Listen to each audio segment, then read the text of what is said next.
January 17 is Goa, and I have seen absolutely everything that is offered. And Goa will be our last port of call. First, it's a 1-hour ride in each direction from the port into Goa. FYI, old Goa was burned down during a cholera epidemic. There really isn't that much left. An hour ride there and an hour ride back, and we have all kinds of papers and information that we have to go through customs here in India, and I did have to get a visa. Face to face, they'll give us back our passports, our yellow fever certificates, which were necessary for this trip. We're sailing into Murmagaon Port.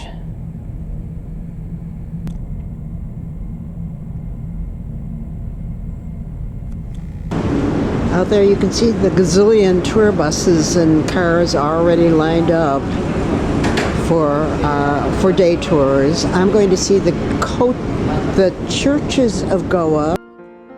Me signed up for this excursion, completely forgetting that I had seen them all before. Please go to the end screen of each video to see what Sunny and I saw on our prior trip to Goa. It's always a marvel how they manage to sideways get to the dock.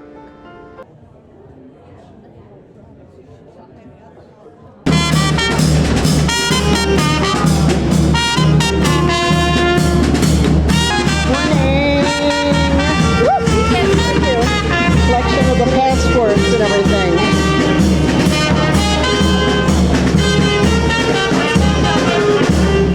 I am officially welcome to Goa. Got my passport back, yellow fever cards.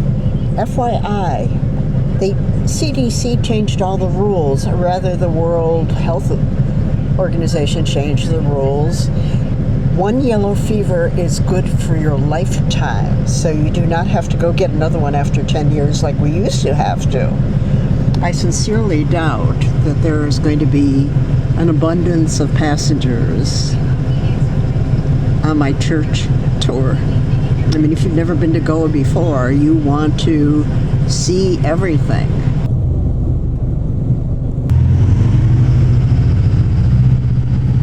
Welcome to Goa. We are driving you just on the side of a very old fort, the Sada Fort. You will see some of the fort walls as we drive. And on your left you have the famous, what was called the Vasco da Gama Harbor, which is now called the Marmugao Port Trust. And this is the largest natural harbor on the west coast of India. We are going to drive you inland. We're going to pass by the Vasco da Gama city. We're going to pass by the old airport, which is still being used. It belongs to the Indian Navy. And we're going to drive you about 40 minutes away to a city which in your history books was always called the Rome of the East. Of that era of Talking about the old airport. They've got a new airport now. They still have some of them, but most of them are very, very old now. This is Vasco da Gama City. And we have guests on our bus who have been to Goa before. During the monsoon, all the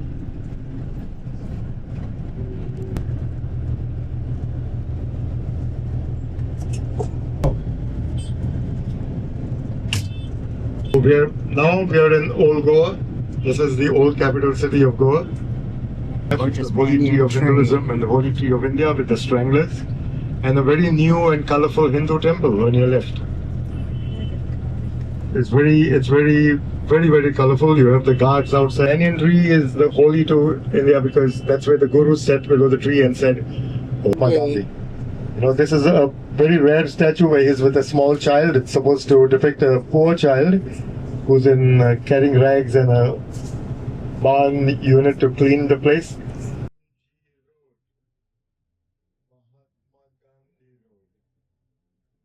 after the other. So chaos. It's already changed. Over 20,000 people a day visit this one church.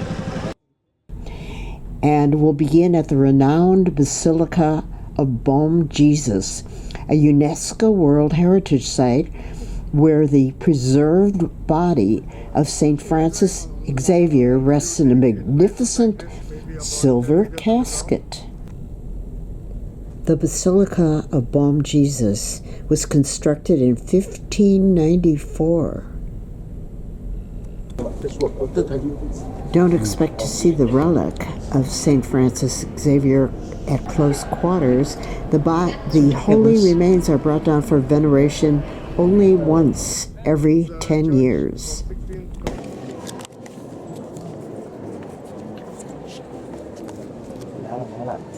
You can see the line when you get all the way up there to the right is where his relics are. So, did I really need to see where St. Francis Xavier is buried? No, I didn't. But it was something to do in Goa. Across the way there, I think, is St. Catherine's Church, the next church we're going into. Construction began in 1594 and consecrated in 1605.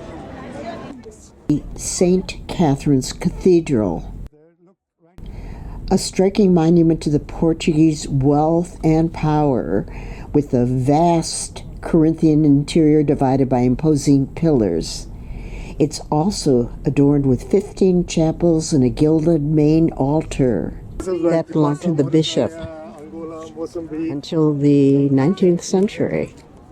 Huge school group having a picnic out there.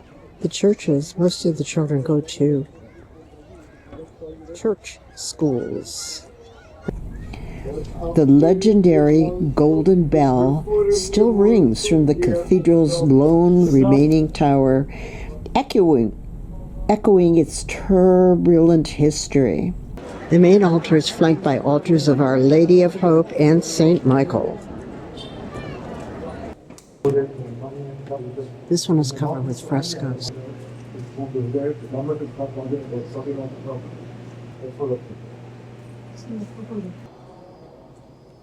am not going to photograph all 15 chapels.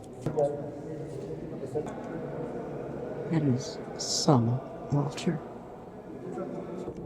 Here the revered mortal remains of Don Francisco Xavier de Piedra. This one is really grandiose.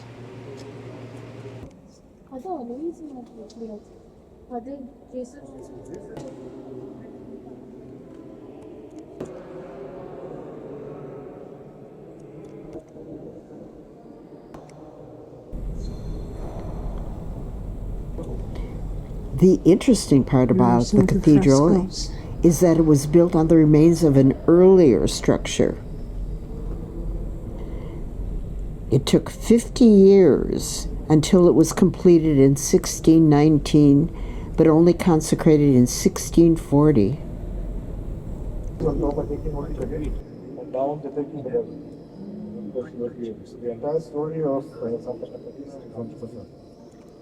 The smell here is from the bats that are way up there, bat droppings.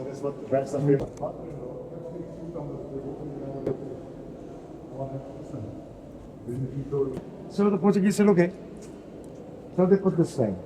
And it looked very, very Hindu. So it is said that the Portuguese at that time felt very insecure. So they put the angels on top to bring a little bit of Christianity into the facade. And in India, there's always been a little bit of a cat and mouse race between the Hindus and the Muslims. So the Muslims said if the Hindus can put up, so can we. So exactly opposite where the Hindus put up, the Muslims put up their stand. That side is Muslim side or the Hindu side? Steps down. The house was originally planted by a... There's a spot where you can stick your hat in and feel the actual cross. Put your hand in there. So that is what is the hole? Supposedly, I touched a piece of the cross that Jesus was crucified on And if you believe that, I will sell you the Brooklyn Bridge.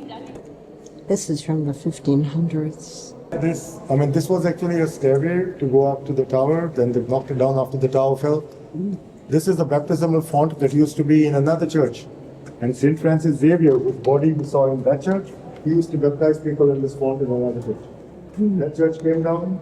Later on, it was brought into St. Francis used to baptize people at that font.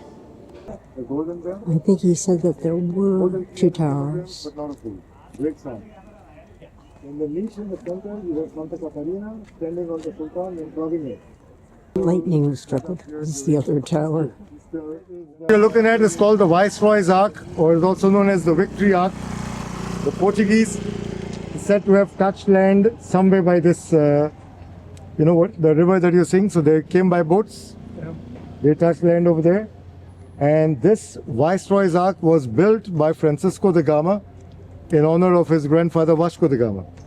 And what you see here on this side is the same Saint Catherine clubbing the Sultan. Used it for a while. The Sultan Then they ruled. demolished and left. This was the ruins of the palace in the 1400s, 1300s.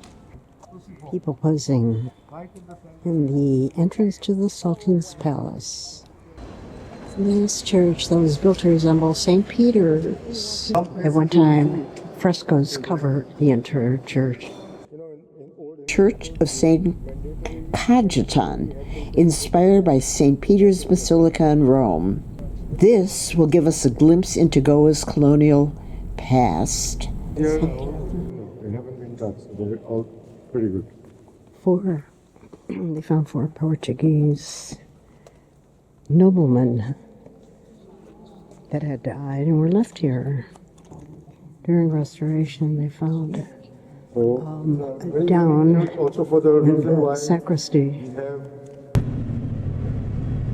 And we'll conclude with the scenic drive through Panjim, Goa's vibrant capital, before returning to the port. Many people will be going to the Golden Beach Day, which is the area that Sonny and I have a stayed special in. calendar. This building on your left is, it used to be the office of the mayor, then it was an hospital, then it was a mental hospital, it was a dental college, it was Institute of Management, but now it's research labs of the government. It's a beautiful house. But it's still National Highway, old National Highway. Party boats, there are about 40 of them all over Goa. On your left is the end of the causeway. That bridge that you see there is the end of the causeway we were driving on earlier. Tobacco trading place. Behind that was the post office. Look at all these structures. Some of them are almost 600 years old. You will see a statue on the left. This is of our first Chief Minister, Mr. Bandorkar. And this white and yellow building that you see on your left is the summer palace of the Sultan. You know, the same, then it was the secretariat till they moved up on the hill. Now a statue on your left, which is a statue of a very famous hypnotizer called Abe Faria, said to be among the first hypnotizers to use brass. This is where they have Fado, you know, the Portuguese Fado. Every evening they have Fado performances here. There's the Museum of the Customs and the GST.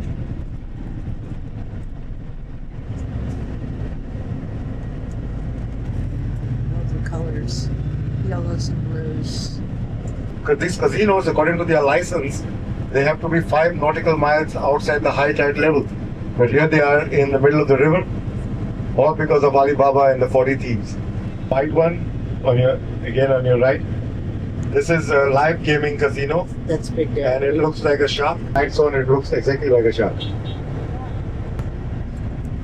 On your left, this is the Martinez Palace. This is where they shifted to.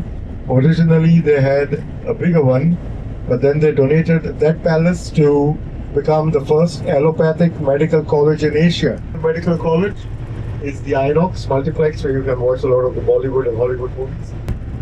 McDonald's, and I saw Starbucks.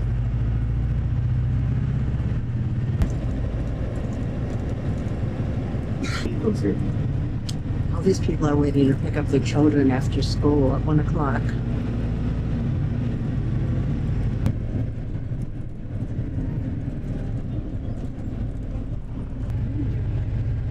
water sports. Here on your left, you can see them there, lines of them. Probably close to 32, 33 degrees Celsius now. And if you look now on the beach, there are hordes of people waiting in line to do water sports.